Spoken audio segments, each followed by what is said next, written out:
నిత్య జీవానికి వారసుడు చేసే దేవుడు లోకరక్షకుడైన యేసు ప్రభువారు.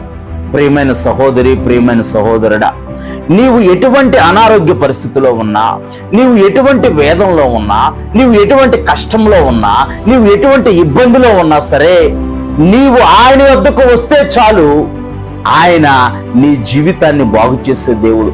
నీకున్న అనారోగ్య పరిస్థితి నుంచి నిన్ను స్వస్థపరిచి నీ జీవితాన్ని ఆరోగ్యకరంగా చేసే దేవుడు, నీ జీవితాన్ని ఆస్వాదకరంగా మార్చే దేవుడు. నీవు ఆయన వద్దకు వస్తే ఆయన ఎంత మాత్రము నిన్ను త్రోసివేసే దేవుడు కాదు.